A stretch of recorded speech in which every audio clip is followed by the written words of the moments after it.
Hi, Bill. Hi, Laith. How you doing? I'm good. How are you doing? Doing great. Very good. Welcome, everyone, and thank you for joining us and dialing in. My name is Laith Shahin. I'm the founder and the CEO of Secolve. You might be joining from anywhere in the world. Bill is in the US, so I'll say I'm in Sydney, Australia. Today, I've got Bill Moore with me. He's the CEO and founder of Xona. And we're going to talk about one of the most persistent, common, popular, required topics or challenges these days in OT cybersecurity, and that is secure remote access. This is a live stream, so you will get a chance to rewatch or share this live stream with any of your colleagues afterwards using the same link. You can leave comments or questions in the comments box on your screen, and those will pop up for us. And the objective is to basically keep this conversational. So we'll leave time at the end for questions, but as I said, you can drop them in and we could look into answering them as we go. And this could go, the live stream is planned to go for 20 to 25 minutes. Remote access, as you probably all know, and then I would assume you've dialed in due to the interest in the topic, is essential in OT these days due to regulatory requirements, due to managing risks, due to improving the overall posture of the OT cybersecurity landscape of any industrial or critical infrastructure organizations. But with that importance, it's also one of the fastest ways to introduce risks if done poorly or if also not addressed. And that's why I'm excited to be speaking to Bill today about this topic. So Bill, tell us about your journey, your background, and what problem ultimately led you to set up Xona. Well, thanks, Laith, and thanks everybody for joining. Yeah, I've been initially I was in IT operations, cybersecurity. Over 20 years. I've worked for a number of companies in cybersecurity. A lot of them were startups, but became big companies like Aruba Networks and FireEye early on. And I founded Xona primarily around a couple of problems that I saw with secure remote access and the way it was being done. One is kind of looking, and the technologies were pretty long in the tooth. When you talk about virtual desktop infrastructure and so forth, there was a lot of complexity, and it was kind of heavy to deploy, especially when it comes to the emerging digital transformation of industrial control systems and the digitization of operational technology. The other problem that I saw was around the mismatch in access methodologies between an organization and its OEMs, its third parties, in using VPNs and jump servers. The major problem there is around handing out VPN clients to your third parties and then not really having the access governance on those clients and how they're connecting to the network. And that's compounded by the problem is with the increase of attack surface in expanding through your third parties, the tunneling protocols back out to transient endpoints that are kind of come in and out of your network through these, your contractors and OEMs and other third parties. Yeah, that's good to hear. So would you say there was like that specific moment where you noticed something isn't working and you realized, well, it needed to be approached differently? Yeah, I think there was a couple instances. The first one, as we were kind of looking at, putting together the solution, my co-founder and I, we saw a problem in sort of the portability of being able to not, stream data, right? So this no data in transit issue, and being able to do this and with mobile devices, including tablets. So we saw an issue, and this was 8-9 years ago. Folks trying to use Citrix, which is out there in the IT world, but when you try to make this portable or you make this very simple to install or things like that, that just didn't go together, right? So there was a use case initially in setting up kind of remote networks quickly. Our very first customer was a natural gas distributor for Washington, D.C., and they had an issue really around not having the resources to do the kind of administration with sort of the technology debt around, a combination of VDI, VPNs and jump servers, and just sort of legacy MFA. And it needed a lot more administration than they really had available to them. These are very smart guys, and so they would pick it up and do it, but it took time away from doing the mechanical, electrical engineering that they needed to do, and sort of the process control systems around, getting efficient and safe natural gas distributed out to their customers. Yeah, okay, interesting. I feel it's finding the problem that a customer is facing is the best way to actually validate the right solution. And Bill, maybe for you and I and a lot of the people in the audience, we live and breathe, or we talk about remote access in every second conversation. Can you explain perhaps in simple terms what secure remote access for OT is, or what does good look like when remote access is done properly? Yeah, so I think the central issue when we talk about our most critical assets and critical infrastructure and protecting the safety really of the employees that are working with that, but not only the employees, contractors and the general public, right? So a lot of these systems, whether they're power plants or chemical manufacturing plants, safety is paramount. So you don't want to give the attacker the ability to see assets that are existing in your critical infrastructure. And what we saw, initially with VPNs and jump servers was, an ability, really trying to take technology that had been around for a very long time and apply it to this problem. And the reality is that it was not really secure remote access. From our perspective, secure remote access is a combination of very strong multi-factor authentication combined with very granular authorization. So when you have an OEM or a third party, let's say a Siemens or a GE or somebody like that, and they need to connect to their systems, you only want them to be able to see their systems. And when they connect, you do not want the protocol from that critical network to stream out to that remote third-party laptop when they're remoting in to troubleshoot, to patch a system.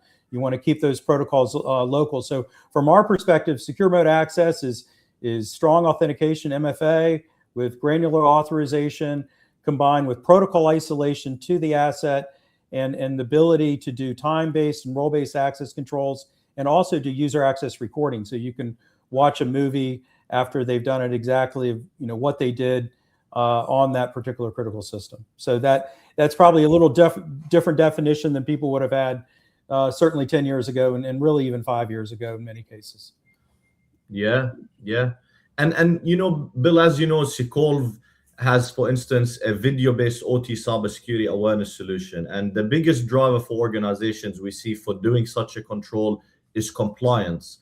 Can you tell us from your perspective, Xona, remote access, how do regulations and frameworks like, for instance, the SOCI Act here in Australia or NERC-CIP in the US or IEC 62443, how do they change the expectations around remote access? Or are you seeing them the key driver, aligning or complying with them as a big driver for your clients to be doing remote access? Yeah, we're really seeing that, everywhere, right? In every geographic region. And really it's crossing over into just about every market segment. You mentioned IEC 62443 and that international standard. And a lot of those standards are aligned, right? When you talk about, your Australian standards, there's NIS2 in Europe, there's OTCC in the Middle East. We have, NERC-CIP.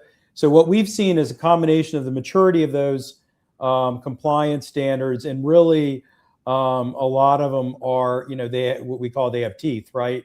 So if you don't follow these standards, you can get fined, right? So we've had customers, driven to buy our solution really purely on compliance because they see that we align with all of the compliance standards. They can check all the boxes and they can pass those audits, and we have, a lot of information that we can provide. And, if you can go out to our website and there's a resource page there where you can actually go on that. So.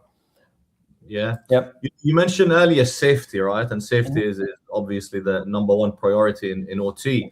But if we are to look at things from, say, an operator's perspective, what breaks when a security tool gets in the way of availability or safety? So what is the risk of, and this takes me to another point I want to cover, is the key differences between IT remote access and OT remote access. Yeah, that's a great point.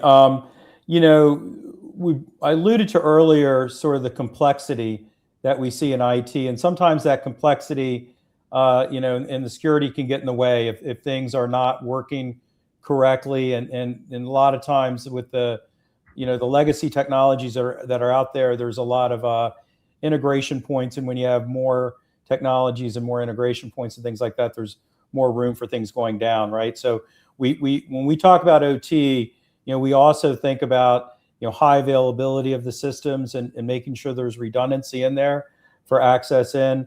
Another aspect of this is putting a human in the loop as well, in case. So in some cases, hey, you want to have somebody connect, but you want to ensure and kind of look over the shoulder of the person doing that and making sure that the operations that they're doing are correct, because you don't always have somebody that's connecting to these systems that understands, you know, all the nuances of the system. So sometimes the people in the control room can work with them and talk them through. And then, you know, if there is an issue, they could even, you know, say, hey, I'm going to cut off the access here, right? So there's a lot of, you know, in our platform, our secure remote access platform, we have a lot of these safeguards in place, which, you know, really you see in the OT world, where they're really required or should be required in all cases in the OT world, but you rarely see them in the IT world.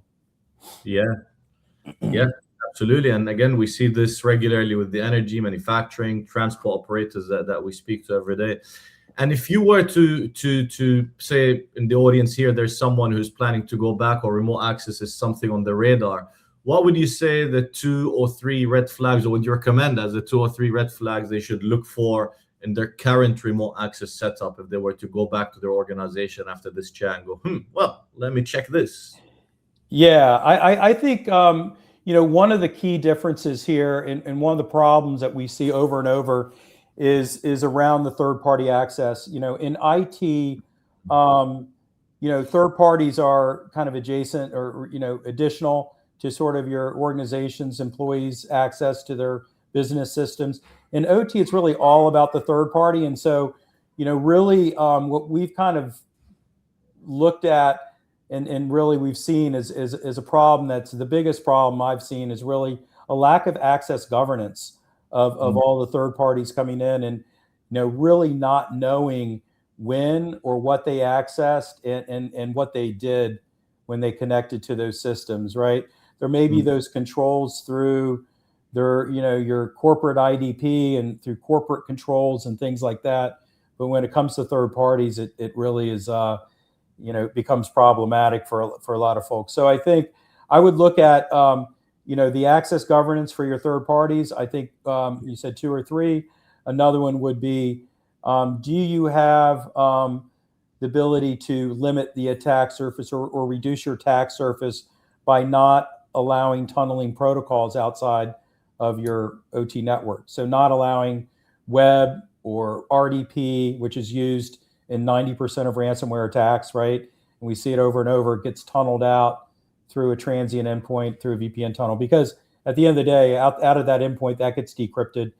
So if that remote laptop has been compromised, they now have a tool or a protocol to use to attack the network. So limiting that is a key thing. Then I think the third thing is really having the forensics, the auditing, you know, the session logs, but not only session logs, but the access recordings as well, user access recordings, video recordings.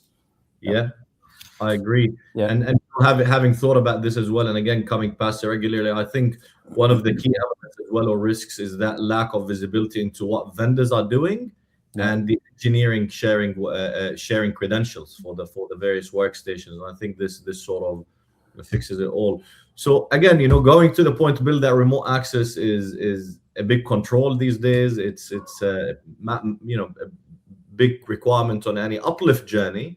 How does Xona differentiate from others that also do remote access? Like, what do you guys do differently? Yeah, well, I think, we're seeing more competitors come into, focusing on OT. Some have come from the IT world. Some have, maybe been focused on one particular problem set within a certain market segment.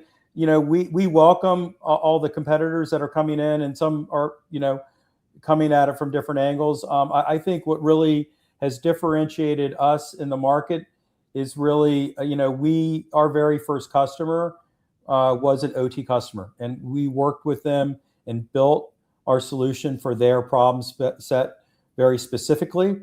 And a lot of that had to do with building it simply so that they could have technicians come in and 2 or 3 clicks and they're in the system.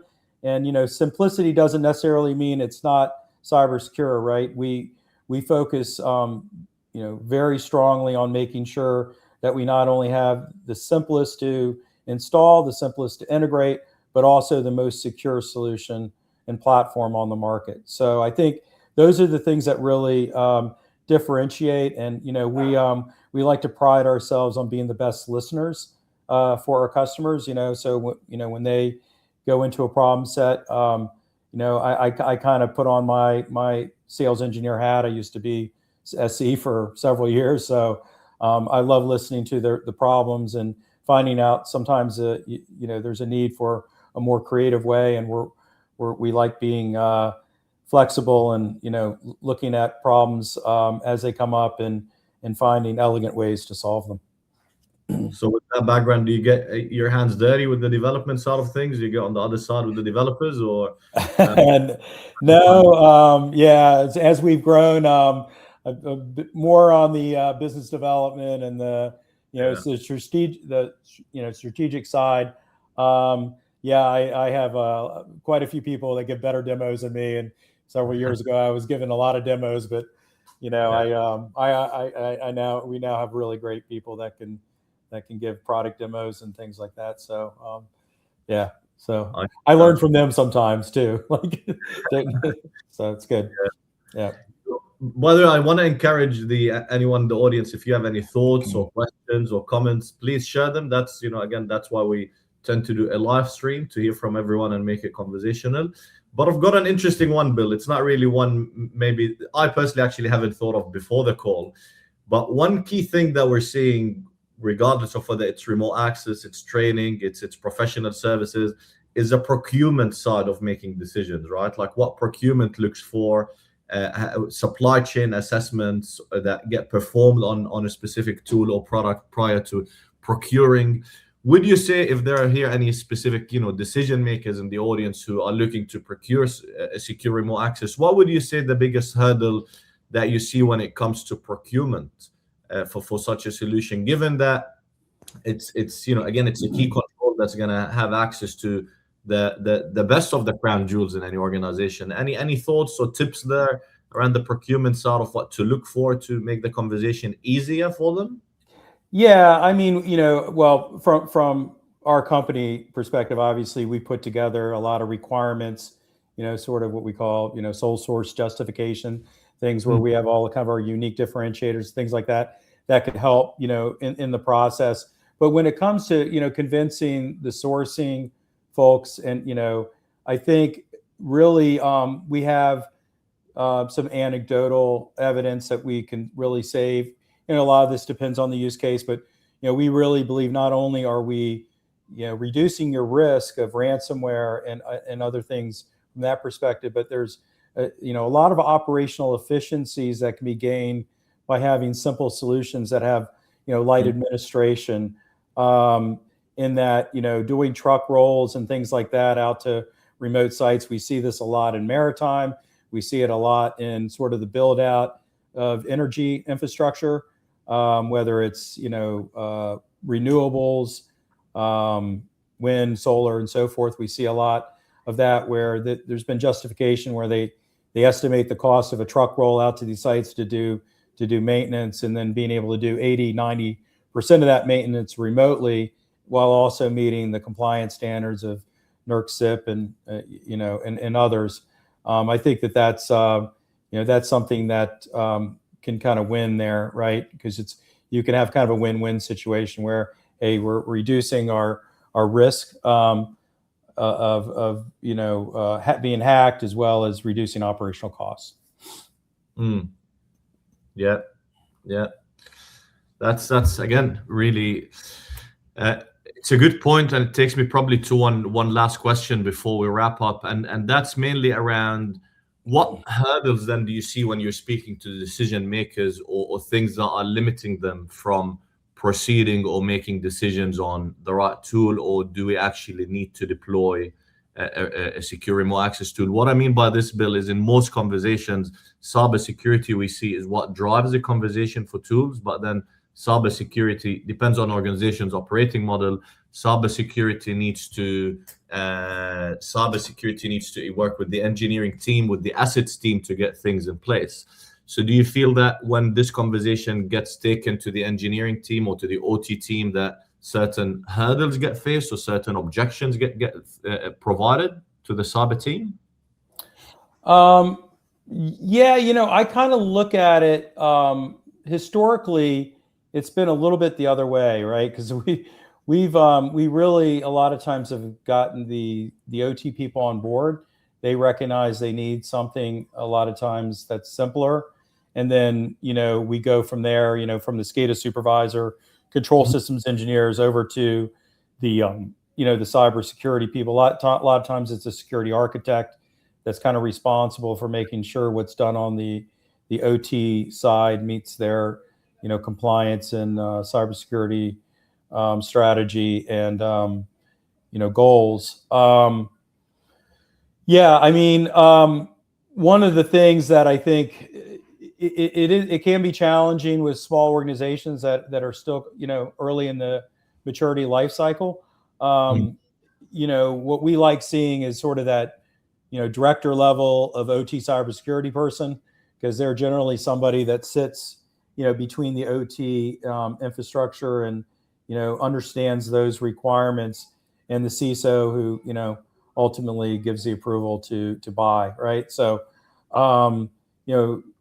we look for that in large organizations, and if we don't, we've recognized that we want to get consensus kind of early on, right? So one of the things that we do as a company is we recognize that we're in an ecosystem, right?